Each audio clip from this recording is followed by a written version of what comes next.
May spatter ako eh. Hi everyone! I am back with a haul and this time, ang i-haul ko, I think this is my first time na mag-haul ng jewelry or accessories, tsaka outfits. These accessories are from yes4.com. Ilalagay ko yung link nila sa description box if you wanna check them out kasi ang mura ng mga accessories nila. Ang dami niyong pagpipilian, tapos ang mura is around, yung mga napili ko, around $2, $3, $4. Kung order kayo doon, ang waiting time is 2 weeks. Na-receive ko siya like an ordinary parcel. Nasa pouch, ganun lang siya. Tapos, pero it's individually packed. So, isa-isa siya. Ganito ang itsura niya. Naka-plastic. I'm gonna show you kung ano yung mga napili ko. Alright, so let us start. This is a black enamel geometry choker necklace. And, ayan. Medyo may pagka-edgy yung kanyang design. But, it looks really good. $3.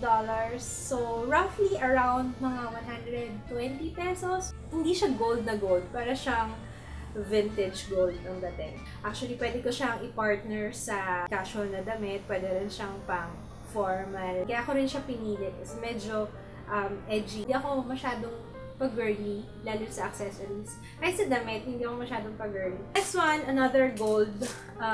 This one is a classic design gold-plated rhinestone link chain bracelet. Haba. Yun nga lang, medyo mahaba sa akin. Medyo malaki sa akin to. Kaya kailangan ko yata siyang paputulan. At first, akala ko magpa-partner ko siya with this necklace. Akala ko sakto yung kanilang pagka-gold. Pero this one, ito kasi medyo lighter yung kanyang gold. Ang layo ng gold nila. Ito yung pinakamahal. I don't know, kasi siguro yung stones niya, it's $7. So, roughly around 300. Ito yung unang-una kong pinili. It's a choker necklace. Yun nga lang, medyo na-disappoint ako. Walang problema dun sa product. Ang problema is yung aking collarbone. Masyado siyang nakausli. Nakalutang ngayon yung necklace. Ang pangit kasi pag gumagalaw ako, para siyang, hindi ko alam kung ganito talaga yung design niya. Kasi nasa isip ko, halapat siya. Pero hindi eh.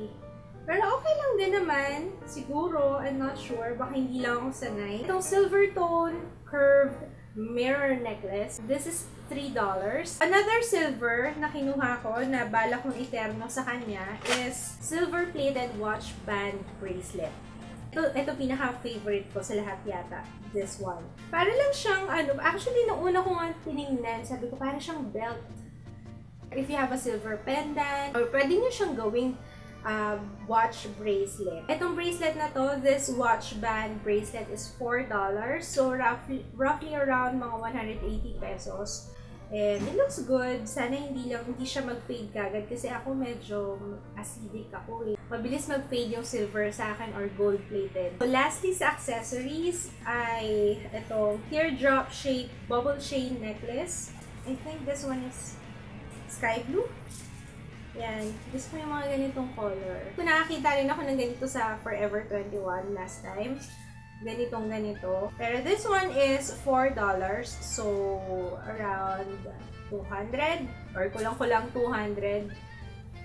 Mura na. Tapos may partner pa siyang earrings. So, ito yung earrings niya.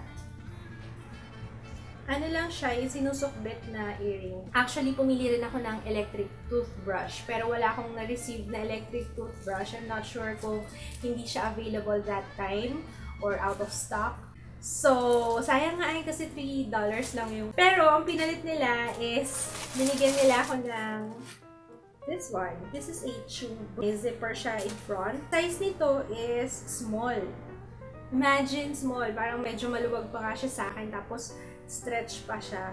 Inisip ko, pag nilaban ko, baka lalo siyang lumuwag. Hindi ko alam kung magkano to kasi hindi to kasama dun sa in-order ko. Tapos may sinama silang ganito na hanggang ngayon hindi ko pa rin malaman kung para saan. Siguro sa hair, hindi ko talaga alam eh. Natutwist siyang ganyan. So that's it for the yes4.com haul. If you want to check out their website, ilalagay ko yung link sa description box. Next naman are outfits from Extel's Fashion. Again, ilalagay ko yung link sa description box. First is this dress. Back to back, or gusto nyo ng v-neck, ayan. Pwede siya dito, ang harap.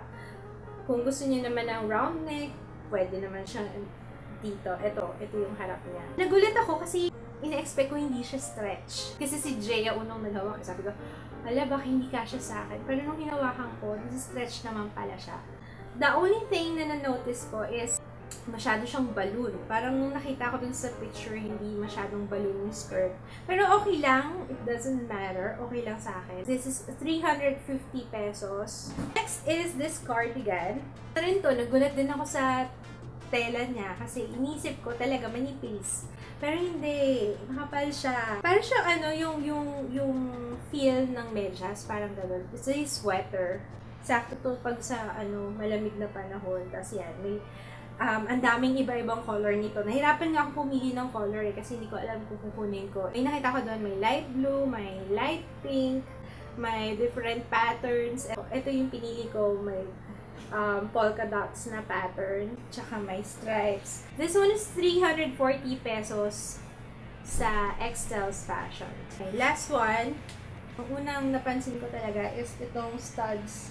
May pearl, tapos may may gold, may stone sa gitna.